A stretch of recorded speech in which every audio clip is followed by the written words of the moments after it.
Assalamualaikum dan selamat pagi. Okey, untuk video kali ini, cikgu akan membantu pelajar untuk memahami tentang tajuk jenis interaksi di antara komponen biosis. Okey, komponen biosis ni adalah komponen benda hidup. Okey, dalam topik sebelum ini, cikgu telah menerangkan tentang piramid ekologi.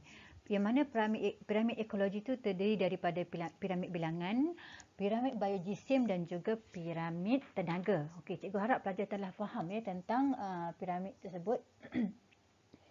Jadi sekarang kita akan cuba faham tentang interaksi pula. Okey. Tetapi kita akan fokuskan kepada interaksi di dalam haiwan dan juga tumbuhan. Okey, bukan haiwan dan juga tumbuhan, bukan interaksi di dalam di antara manusia. Okey, di antara kita manusia ni kita dah faham dah interaksi antara kita kan. Jadi interaksi di dalam haiwan dan di dalam tumbuhan ni dia ada banyak cara. Ni dia kata ni. Ada pelbagai cara. Jadi kita fokuskan kepada cara utama iaitu saprofitism, simbiosis, pemangsaan dan persaingan. Ada 4 yang utama dah. Bagi persaingan ada 2, persaingan intraspesies dan persaingan interspesies. Itu persaingan di antara spesies yang sama, intra, dan persaingan di antara spesies yang berbeza, interspesies. Baik, kita perhatikan dulu kepada interaksi yang pertama iaitu saprofitism. Merupakan interaksi organisma yang mendapat makanan daripada bahan organik mati. Okey, maksudnya dia saprofitism ni kulat lah, contohnya cendawan ni kan. Dia berinteraksi dengan pokok yang telah mati dan mereput. Okey. So dia akan cernakan, dia uraikan batang pokok yang mati tu, kemudian maksudnya pencernaan berlaku di luar badan dia lah. Barulah nutrien tu dia akan serap masuk ke dalam badan dia. Okey, macam tu hubungan saprofitism ni. Okey, sebenarnya untuk penerangan ini dalam buku kita muka surat 180 dengan 181 tu kan, dia dia berkesinambungan dua tu, dia ada carta. So kalau pelajar tengok buku teks pelajar akan nampak dia macam carta macam tu kan. Yang tajuk utama dia interaksi antara komponen biosis tu. Jadi cikgu tunjukkan sebelah-sebelah dululah. Okey, pada muka surat yang belah kiri tu dia menerangkan tentang saprofitism dengan simbiosis dululah.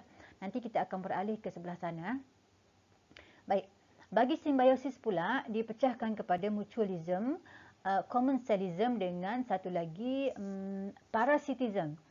Jadi simbiosis ni adalah hubungan di antara dua organisma berlaku apabila spesies berlainan. Kita kena faham spesies berlainan yang hidup bersama. Okey. Dan saling berinteraksi antara satu sama lain. Sama ada dua-dua dapat kebaikan atau satu saja dapat kebaikan, satu lagi tak ada efek apa-apa. Okey, so kita tengok mutualism dulu. Mutualism ni kita terus pergi kepada contoh dia lah. Ni kerbau dengan burung tiung. Okey.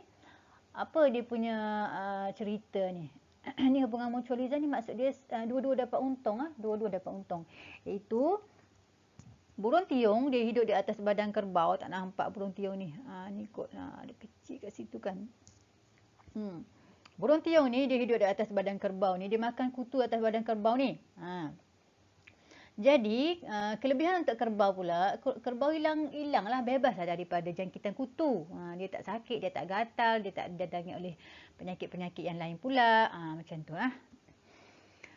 Okey, commensalism pula hubungan di antara dua organisma yang berbeza. Okey. Iaitu satu dapat untung, satu lagi tak ada efek apa-apa. Satu tetapi tidak memudaratkan organisma yang satu lagi. Contoh kita ambil ikan jerung dengan ikan remora ni. Ikan jerung ni kan dia makan kan. Dia makan sisa-sisa makanan yang berlebihan daripada mulut dia yang keluar-keluar tu kan. Akan dimakan oleh ikan remora yang hidup di bawah perut ikan jerung ni atau berhampiran dengan badan ikan jerung ni. So ikan remora ni dia dapat sisa makanan. Dia juga mungkin dapat perlindungan lah kan duduk dekat situ.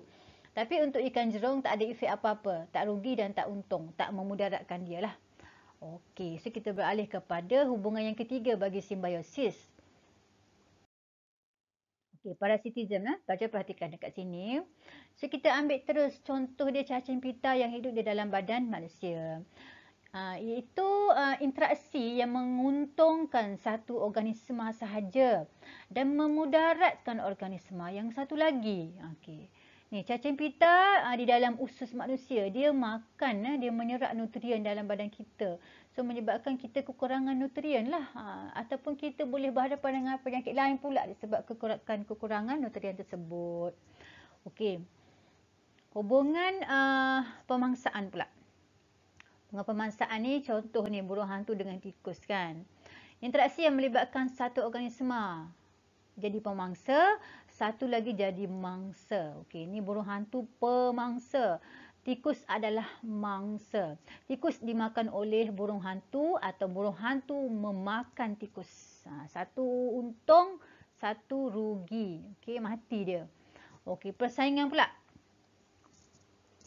Persaingan ni, persaingan berlaku apabila dalam satu habitat bersaing, organisma berada dalam satu habitat dan bersaing untuk mendapatkan keperluan asas seperti makanan, air, cahaya dan juga pasangan. Okey. So kalau persaingan interspesies kan dia spesies yang berbeza kan. So kita diberikan contoh yang bagi tumbuhan lah. Tumbuhan ni maksud dia spesies yang berbeza yang hidup dalam hutan ni. Tetapi dia bersaing untuk dapatkan cahaya kan. Dia bersaing untuk dapatkan nutrien dalam tanah.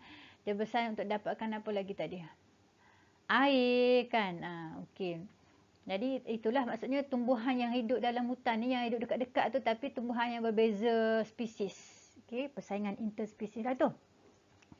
Okey, untuk haiwan pula, persaingan intra ni maksud nampak tak rusa ni. Spesies yang sama lah kan. Spesies yang sama ni.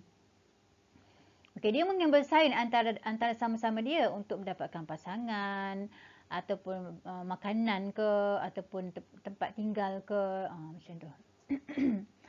Okey, so kita bersambung lagi kepada topik yang seterusnya.